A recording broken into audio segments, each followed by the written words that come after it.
TNA everywhere. If you're looking for TNA, it is here. I thought with all the hubbub around My Tiny Senpai, that was the only controversial show of the summer season, but apparently this one just completely walked past as everybody was complaining about that. Yes, Tempuru. Kind of a return back to like the 2000s when everything every season felt like it was nothing but harem shows. These shows where you have this male protagonist that's forced to stay in some sort of building full of women, and just ecchi shenanigans happens. All the while, there's some sort of hook that makes the main character not able to touch any of them, even though all the viewers are going, why is this person so stupid?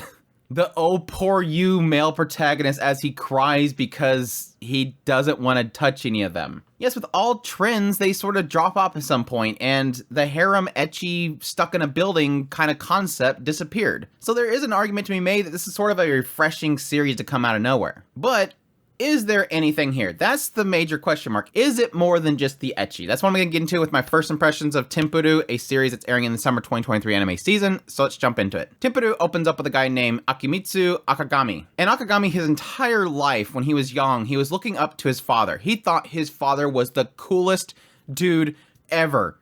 But then as he got older, he realized his dad was a dirtbag. This is a guy that just wanted women. Left his entire family to go chase after more women. And Akimitsu grew up with this stain on his family name. Every time somebody found out that he's an Akagami, he was treated terribly. Everybody looked at him like a pervert. So he made it a choice in his life that he was going to avoid all women, and he was going to just focus on academics, he was going to get great, he was going to learn a bunch of things, and that was going to fix his life. But unfortunately, this stain continued to follow him. Well, one day as he's walking down the street, he's nearly crushed by this big barrel that was being carried by this Yuzuki. And he immediately, upon seeing her, fell in love with her. And in realizing that he fell in love, he gets fearful. Like, no, this is something I'm supposed to be avoiding. So to run away from this, to hide from his worldly desires, he decides to quit his schooling and become a monk. Absolute isolation. And he ends up finding a place to go to, which is this temple, and when he arrives there, come to find out the temple is a nunnery. So it just has nothing but women in here. And a bunch of shenanigans happens, a bunch of misunderstandings. He ends up pretty much seeing every single one of these girls either half or fully naked. He decides to get away from it. Like, oh no, I can't stay here, I'll leave. But one of the girls, Yuzuki, decides to follow him. See, she sort of seen something in him, that he was somebody that was desiring to change. Of course, she doesn't know that he was trying to change from worldly desires for women, and so she confronts him and kind of pulls him back into the group. But she discovers one thing. She discovers that his last name, his family name, is Akagami. And so it happens that his father came to that temple and borrowed 20 million yen from them. And the temple is about ready to collapse because of it. So they sort of force him into servitude of the temple itself to pay back that debt. Even though, yes, most all the girls don't want him to be there. So it kind of turns into this whole thing where each of the girls are trying to figure out some way of forcing him out. Of course, the early option, as always, is to use their body to tempt him and then have Yuzuki see that he's tempted and then force him out. Which the one that's forced to take this role on is Tsukuyo. So she does this whole entrapment thing where she goes in there while he's in the bath and kind of lowers her clothes, and then he protects her from this falling box that's going to hit her. And so she decides that, oh, this is a good guy. And then in the third episode, we have Mia decides to try to take him down with a duel, and she loses it because her top falls off. And they have this kind of punishment thing afterwards. There's a little bit of a misunderstanding there until we find out that Mia is sort of the same situation as Akamitsu. She's from a family of perverts. Her mother had 100 men, and she was trying to escape her family name. So that's when she decided with her friend to join this nunnery. And so in seeing that they're both kind of similar, they're both trying to escape their family name and how perverted their family is, and despite the fact they have their own worldly desires, they're going to come together to sort of fight their own desires. And that's pretty much where we're leaving it at. So my thoughts on Tempuru. Like I said at the very beginning, this feels like a callback to the old days of harems. Just a stupid, raunchy, ecchi type of show with a male protagonist that constantly goes, what? Which, yes, in itself is sort of the biggest stain of the show. It's bringing back this old concept that, yes, at the time was kind of funny, but these days is sort of old and just overdone. Even despite having this over 20-year gap since those old harem ecchi shows, it still hasn't kind of shaved off the fact that this is sort of old and samey. A lot of these ecchi harem shows sort of rely on a trope to sort of keep them from touching each other. Despite the fact that you'll have those oops falls on and temporary touches, There's some reason why the main character, despite being surrounded by beautiful women, would not jump at any opportunity to jump on top of them. And in this case, it's him not wanting to give in to his worldly desires. He doesn't want to become his father. So that becomes his constant shock face kind of thing to try to avoid this stuff. But it is kind of refreshing that he does technically want it, he just avoids it. He doesn't want to give in to these desires. Whereas typically with a lot of these harem ecchi shows, there's sort of a restriction. Like if they get with any of the girls, they're gonna die. Like if they do anything, something's gonna come down on them. They're gonna lose money. They're gonna have something that happens to them. Or you just have a male protagonist that just doesn't get it. The ditherer, the idiot that just does not get it. So this is sort of finding that middle area,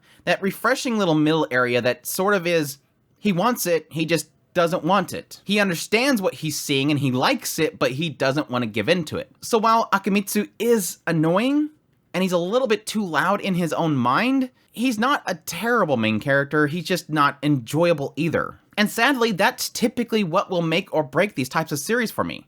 Yes, a lot of it has to do with the enjoyment of the girls themselves, which so far, they're not terribly rote. These are some enjoyable girls in this series so far, which is kind of refreshing coming out of Cafe Terrence, where I could only stand really 1.5 of them. These girls are all enjoyable for some reason. Yuzuki is kind of the poster girl. She's very kind-hearted, she has a little bit of a meatheadness to her, she's kind of ditzy in a way, but she's good-natured, and she's well-intended. I think I like Tsukuyo the most so far. She was the one that was trying to capture him with her body, and then that just completely blew up in her face. In the end, I really like her reactions and how she responds to things. Her personality is just kind of enjoyable. She's got just enough conflict there, but not too much. The one that sort of has too much conflict that's too far into the soon was definitely Mia. She was the one that just wanted to take him on in a katana battle, because that's the best way to resolve this issue, is to chop his thing down there off. Yes, her penalty for losing the duel was that she was going to literally cut it off. And he's like, he literally says, that's right, that's an option for me, because it's a guy trying to leave worldly desires, and so the idea of even cutting that off actually sounds good to him. Ugh. But I really did like her story because it sort of is the same story as Akagami. My family is full of perverts and I'm trying to get away from it. Kagura just kind of carries on with Mia and the idea that she was her friend when nobody else would be her friend, and she just seems to like seeing Mia get involved in inappropriate situations. So she's pretty much her family carrying on with alongside her. Kurage is the sister of Yuzuki, and she's kind of the insight into how things once were. That yes, Tsukuyo and Yuzuki are kind of closet perverts, and their personality once before was a little bit too strict, but now they're kind of being dumb, and she likes that. Sort of indicating that Kamitsu being there is sort of made things a lot more fun. And then finally, Kiki, she's kind of the eldest, and it's sort of implying the idea that Kiki is the one that's keeping the temple together.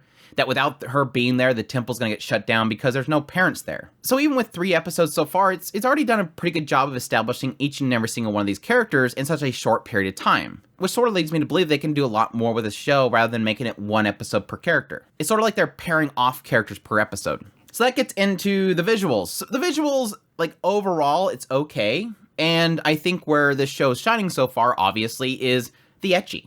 Which, yes, whenever the ecchi is happening, it looks really good. Very high detail, a lot of shine to them. The ecchi looks good. And thankfully, this is a show that's not getting censorship. This is a type of ecchi show that I actually appreciate. Because you're not having to worry about things being censored. It's sort of censoring itself because it doesn't go too far. You're not actually seeing something slip out. It's sort of just on the borderline. So you don't have to have fog. You don't have to have things covering it up because the show in presentation is hiding it itself. It's being very clever and not going over that line, which honestly for me, I appreciate more than just going all the way. I like that tease, and this show is definitely a tease type of ecchi. Now the opposite end of that, of course, is that things don't go really too far, so this isn't something that's trying to push the boundaries of ecchi and trying to get over the top with it, though there are segments where it's kind of clever with how it utilizes the ecchi. Additionally, the character designs are great. I like the character designs for all the girls themselves. They're great looking and everything like that. And again, in the ecchi, it looks great as well. So it's got the effort where it needs it. That's my point. The comedy overall is mostly missed for me so far. I do get a kick out of a lot of the comedy around the ecchi itself, but for the most part, a lot of the comedy itself is kind of centered around Akagami and his desire to get away from his worldly desires. I think whenever it gets around the characters themselves being teasy about the situation, it just kind of hits. Like with Kurage, the little sister, her kind of mentioning the idea that they're closet perverts and they're dumb and stuff, and just her teasing Akamitsu and forcing him into a situation. I get a lot of kick out of that kind of stuff. I had a lot of chuckles through the misunderstandings of Mia. So I will say that overall, it's been enjoyable. It hasn't been laugh out loud comedy, but it's been enjoyable, and that's a lot to say for, again, a very generic harem ecchi type of show. In the end, I'm enjoying it. And if any of that sounds like you do, definitely check it out. But that's my first impressions of Tempuru. I hope you guys enjoyed this video as always. If you did, make sure that like button down below, comment, let me know what's thought of the series so far if you're gonna be checking it out. Additionally, if you're new to the channel, make sure that subscribe button's good on my content. I do news, reviews, first impressions, top list. If it's anime, it's pretty much here. Additionally, if you want to support the channel more, I have a Patreon link, tips link, super thanks, membership button down below. Greatly appreciate everybody it does, and y'all take care.